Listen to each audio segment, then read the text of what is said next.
تو حضرت خواجہ عبد الباری صدیقی رحمۃ اللہ کا بھی معاملہ ایسا ہی تھا کہ آخری عمر میں اللہ تعالیٰ نے ان کے لیے فتح الباب کر دیا تھا، برکات کھول دی تھی، تو خوب مال پیسہ تھا، ہر چیز اللہ نے سہولت کی، آسانی کی، ان کو عطا فرمائی تھی۔ بڑا گھر بنایا انہوں نے، مہمان نوازی ہوتی تھی اور مہمانوں کو خوب کھانا پینا ملتا تھا اور آسائش نظر آتی تھی ہر طرف۔ تو اس پر ان کے جو بھائی تھے، پیر بھائی باز خلفاء، وہ بڑی تنقید کرتے تھے، اور جی دنیا کی ریل فیل ہے، اب تو لگتا ہے اللہ ناراض ہو گیا ہے اور دنیا ان سے خوش ہو گئی ہے، اب تو جی دنیا میں لگ گئے ہیں، اس قسم کی باتیں کرتے تھے۔ ایک آدمی تھا، وہ کسی شہر میں رہتا تھا، ملتان شہر میں، تو وہ حضرت صدیقی رحمۃ اللہ کو ملنے کے لیے آیا۔ اس نے دل میں سوچا کہ مسجد کے امام صاحب جو ہیں وہ حضرت کے پیر بھائی ہیں اور وہ بھی اپنے شیخ کے خلیفہ ہیں جیسے حضرت خلیفہ ہیں، تو میں ان کو بتا دوں کہ میں حضرت کو ملنے جا رہا ہوں۔ تو اس نے مسجد کے امام صاحب کو بتا دیا کہ جی میں خواجہ عبد الباری صدیقی رحمۃ اللہ کو ملنے کے لیے جا رہا ہوں۔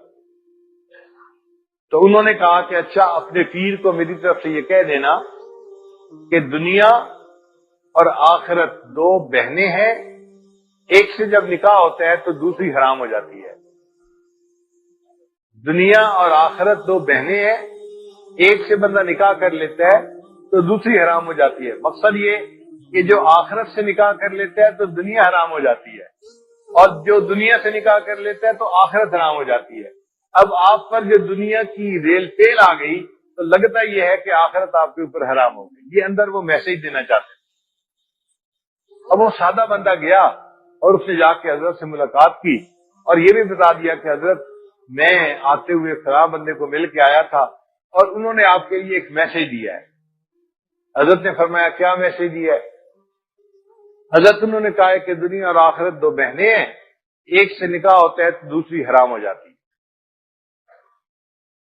اب یہ بات سن کے حضرت کے دل پر چوٹ لگی۔ عام آدمی اعتراض کرے تو برداشت ہو جاتا ہے، ایک واقف ہو، عالم ہو، اور وہ پھر اگر اس کی بات کر دے تو دل پہ چوٹ پڑتی ہے۔ تو حضرت بڑے غمزدہ ہو گئے اور آپ نے سر جھکا لیا۔ جب آپ نے سر جھکایا تو آنکھوں میں آنسو ٹپ ٹپ گرنے لگے۔ آنسو گرتا دیکھ کے اس بندے کو دل میں افسوس ہوا، میں یہ واقعہ نہ ہی سناتا تو اچھا تھا، نہ ہی پیغام پہنچاتا تو اچھا تھا، میں نے اپنے شیخ کو کیوں پریشان کیا، کیوں ان کو تکلیف پہنچائی۔ حضرت تھوڑی دیر روتے رہے، پھر حضرت نے اپنے آنسوؤں پہ کنٹرول کیا اور سر اٹھایا اور فرمایا الحمدللہ، ایسے لوگ ابھی بھی دنیا میں موجود ہیں جن کو ہماری اصلاح کی فکر لگی ہوئی ہے۔ الحمدللہ، ایسے لوگ ابھی بھی دنیا میں موجود ہیں جن کو ہماری اصلاح کی فکر لگی ہوئی ہے۔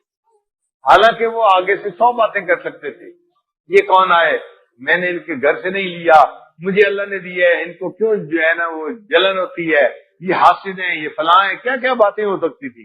حضرت نے کوئی بات نہیں کی، ان کی جلی کٹی بات سن کے اتنا کہا کہ الحمدللہ